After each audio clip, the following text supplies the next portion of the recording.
Hey YouTube, welcome back to Expedition Tennessee. Today I am in Knoxville and I am going to show you a historical place that has many different, it has a real significance to the founding of Knoxville and everything else. So with that being said guys, let's go.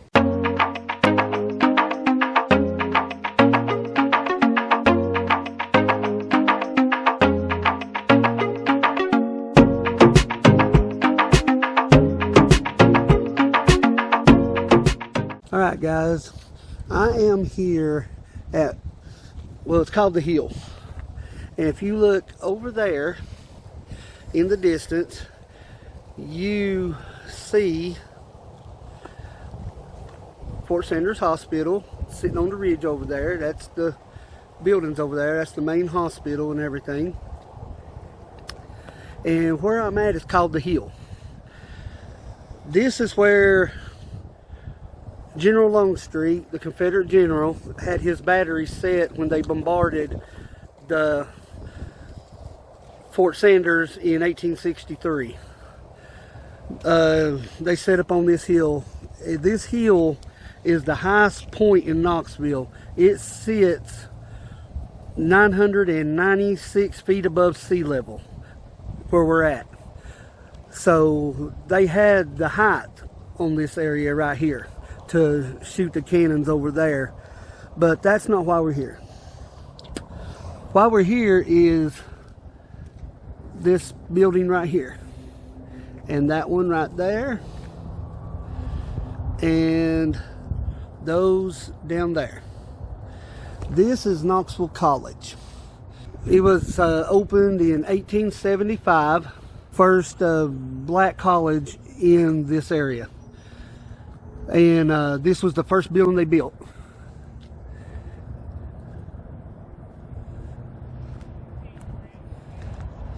There's been many things happen on this hill up here, and that's the second building they built. That was women's dormitories and other classes that women attended too. We're going to walk around through here a little bit and just let you look at this. It's all closed up now. They lost their accreditation in the 90s, and from there the college just went downhill and they closed it. And it's been closed, I guess, for nearly, I guess, close to 15 years now.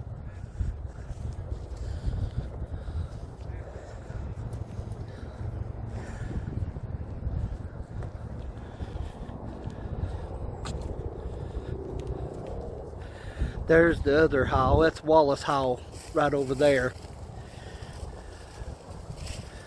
And as you can see, it's in pretty bad shape. But for it being in 1875, you know, they're working on it now, trying to redo them. And, you know, they're part of the historical significance of Knoxville.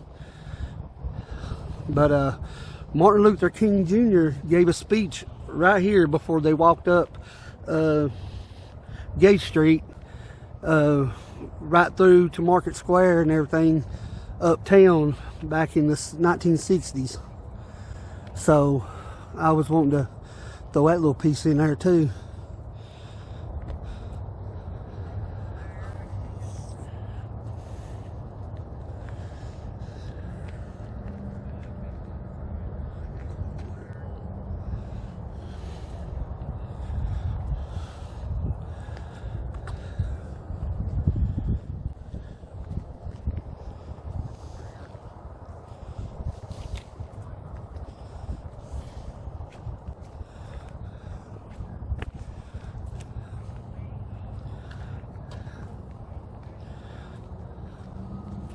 That old roof up there, you can see the hole up there in the roof. They've been working on it.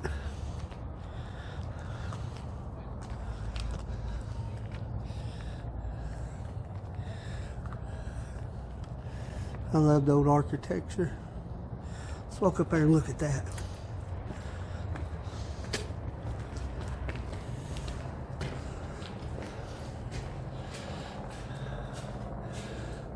Well, it's made of iron.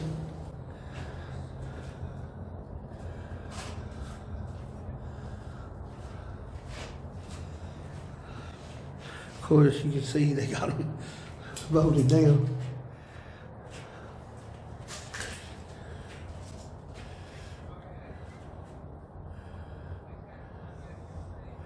It's pretty.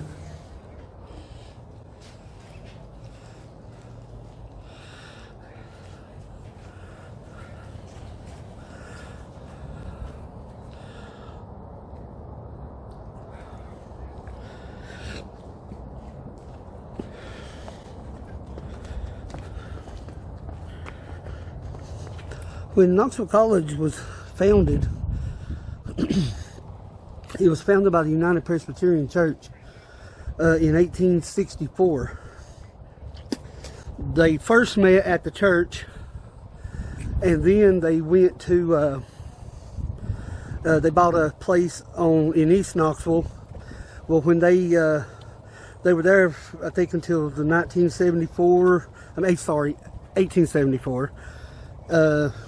And they sold that one, and they bought this property here, which would later become Knoxville College.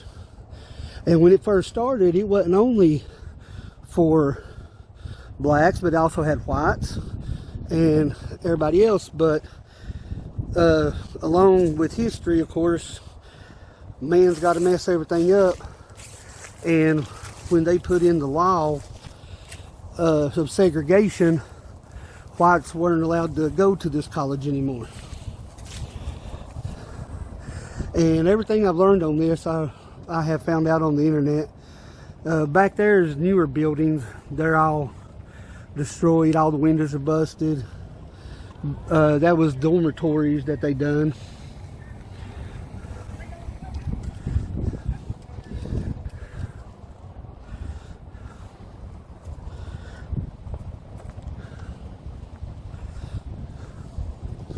Walk over here and look at this one.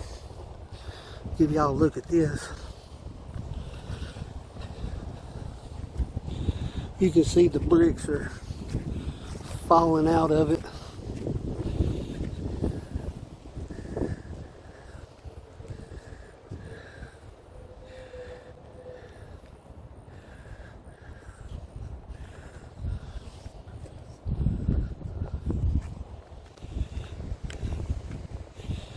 Posted no trespassing up there.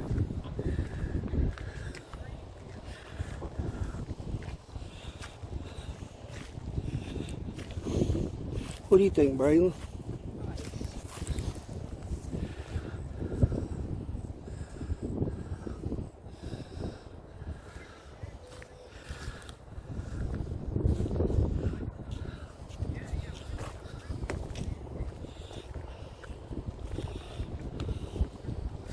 See those school bell from this side up there. I don't know, hopefully the camera can let y'all see it.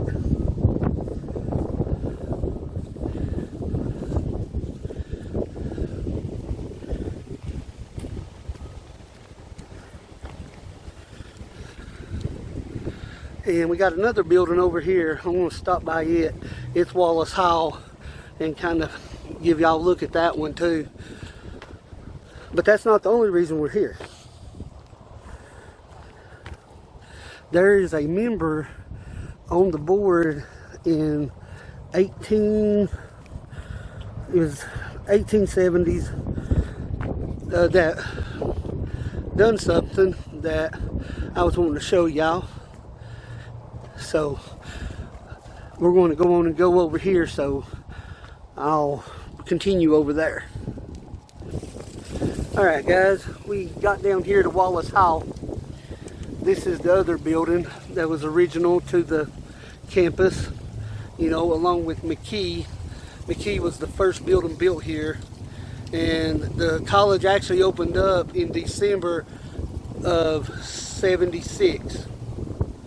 So, but this is Wallace Hall, and if I'm not mistaken, it was the third building built here. The one next to it I showed y'all a few minutes ago was the second. And this was dormitories and labs and stuff like that that they used. This college paid a big difference in the flu that hit in the early 1900s when the Spanish flu was so bad. They trained nurses here and everything that helped take care of a lot of the sick in Knoxville that were dying. So that's another fact to throw out there. But there's something in here. There's sure a lot of smell. yeah, it goes pretty deep, don't it? Over. It smells like... Yeah.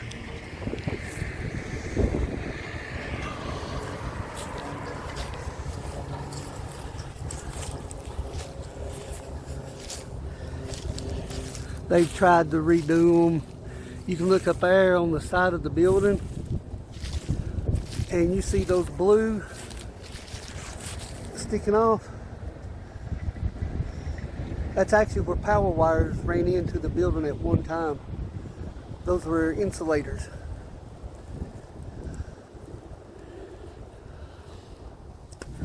During the reading of this stuff, I found out that one of the men on the board here had a little girl buried. She was down here with her mama visiting, and she got sick and passed away. And he had her buried on the property here, which started the college graveyard here.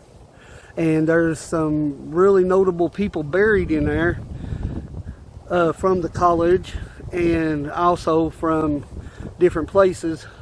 So we're going to go around through there and look at the graveyard next. And it's a Freedman's Mission Cemetery.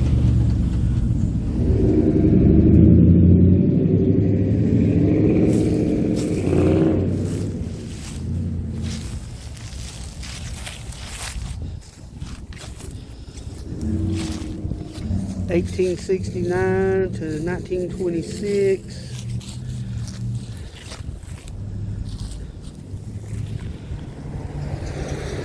(1900 to 1964). I'm trying to find this little girl's. What's her name? Grave. 1878 to 1930.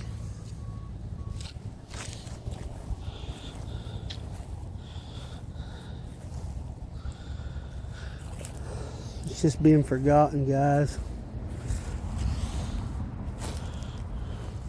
Robert S. Beard,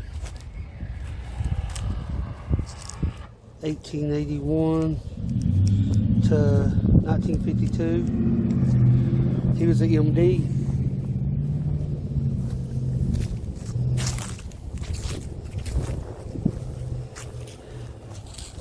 But anyway, he had that little girl buried here without permission from the school. And he proposed it to him after she was already buried here. Yep. After she was already buried, and they went on and dedicated this area as a grave, which also he proposed to them would help them get a night watchman to help secure the school and the graveyard. Because back in those times when people passed away, they were stealing the bodies and using them in medical research and stuff like that.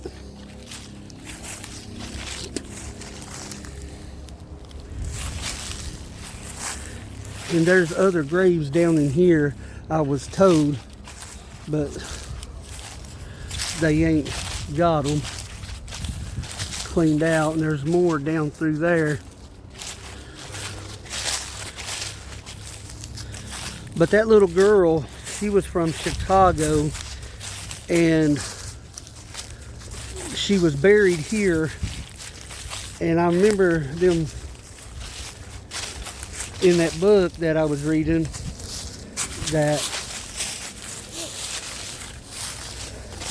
they said that she was the first one here. And of course, you know, they always got, there's graves all the way through here.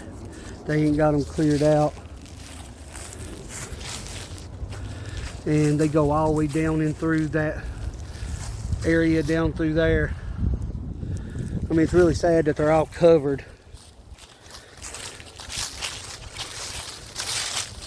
I mean,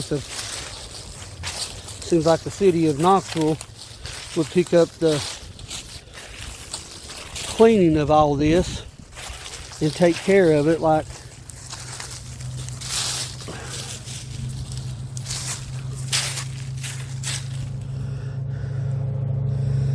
he fought in World War II, guys.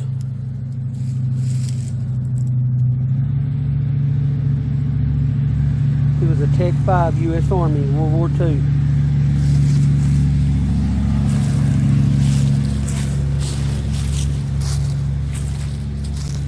But I don't know where that little girl's grave is, but they say you come over here at night, on certain nights or whatever, you can hear a little girl crying, and she's hollering for her mama. I don't know how true that is, but that's just what they say. Because, you know, when they buried her here, her mom and them went back to Illinois, where she was from, and the little girl was here away from home when she passed, so I guess it didn't sit right with her. Is this her? Maggie.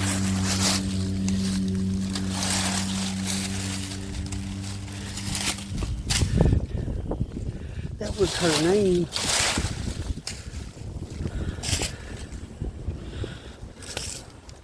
I think this is her grave, guys. No, she was born 1907. That ain't it. It's 1907.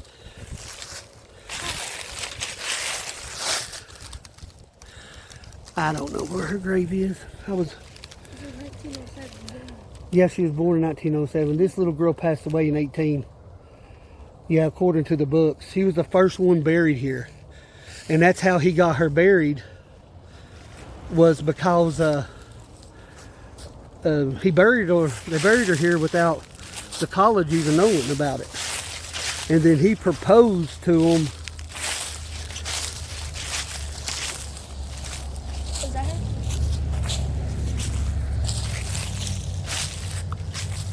I don't know. A lot of these are so old you can't read the dates on them. I mean, you could probably bring like a charcoal and a piece of paper and rub across it and get the dates off. But I don't know.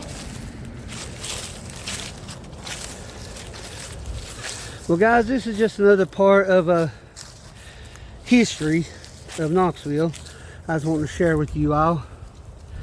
And it's sad that a lot of these graves are, you know, covered up by bushes and shrubs and just all that, and just sitting here. But it all leads back to the college right there. All right, guys, with that being said, we're gonna get out of here on this one. Hope y'all enjoyed this one, little part of history here. So you all have a good one, and we'll catch y'all on the next one.